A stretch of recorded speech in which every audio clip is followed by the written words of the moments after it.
Okay, so I've come out for about a week just to get the car sorted out, transferred over and insured. While I'm here, I might as well try and do something around the place. And one of the things I want to do is start clearing the second well. Somebody pointed out that the other well might be shared, which it actually is.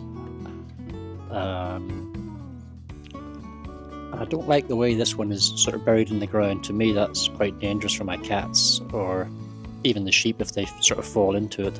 If there's nobody around, they're not going to get out again. So I'm going to do my best to clear a bit of this away. So I'll just speed up the video because it makes it look like I'm actually doing something.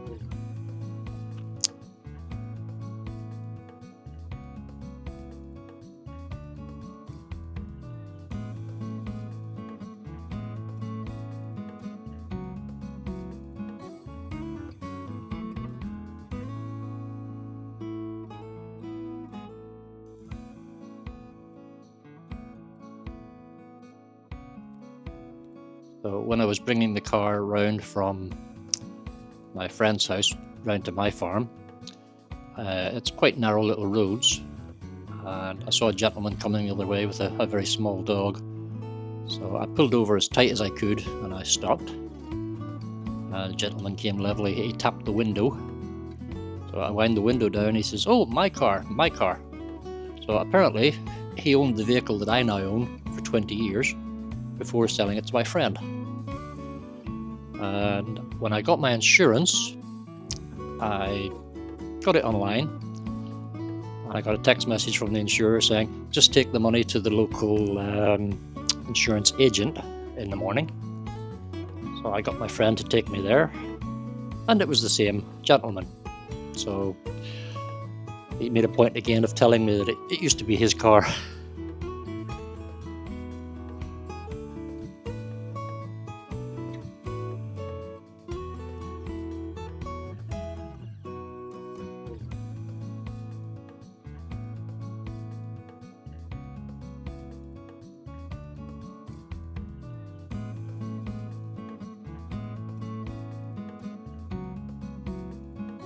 I mean, the drone is really handy when you're on your own. I can set the drone to follow me or just to hover and video what I'm doing. So it saves having to have somebody else there with a camera or trying to do stuff with the camera in your hand or stuck to your head.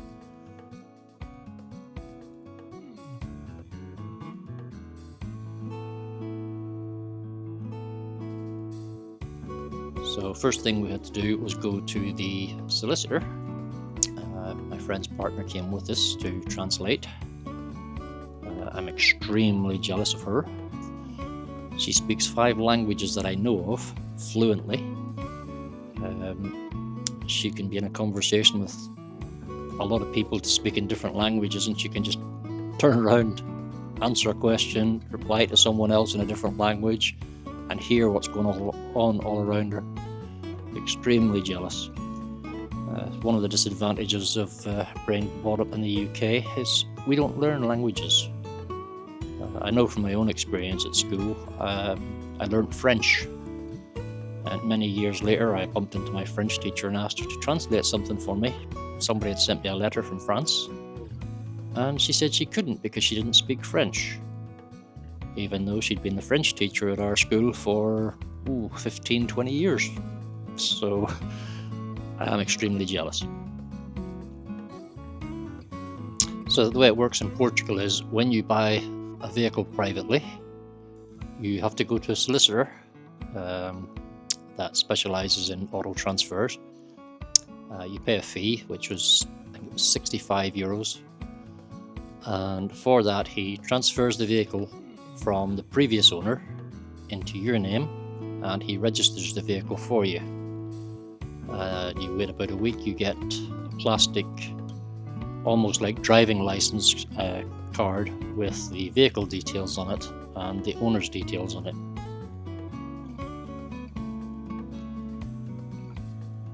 I don't have an address per se. I haven't got around to putting a mailbox at the end of the road, which I don't think I will do.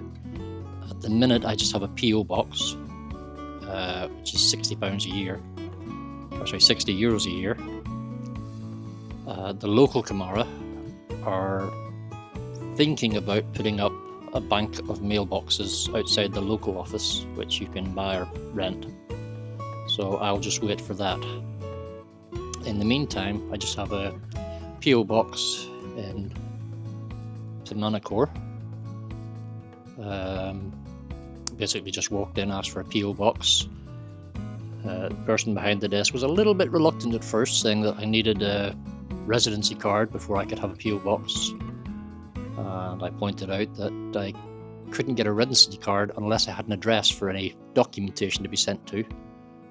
And she gave me a PO box. So with the Portuguese mobile, I just paid for a pay-as-you-go SIM, £10 every 2 months. If you get any mail in the mailbox, they send you a text message to let you know it's there.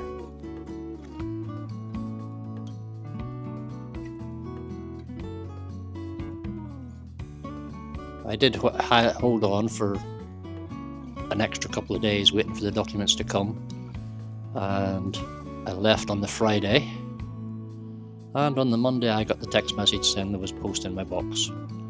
So my insurance documents didn't go to my PO box, they went to the insurance agent in the village, and my friend has collected them from them.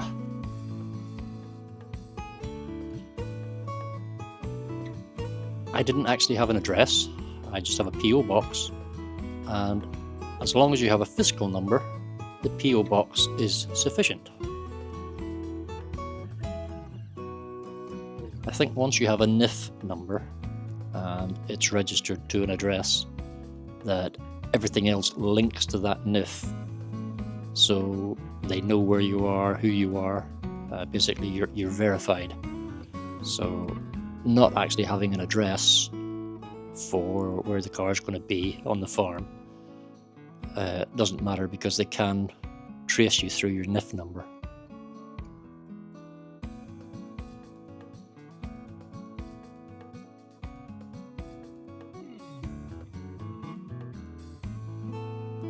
I placed the wire, sheep wire and things, over the well hole, and then covered it with a sheet of corrugated that was there, and just put some fencing around it just to keep the sheep from going in, and hopefully that'll keep them safe until I get back. I'll actually build a wall around the well once I get it cleared out.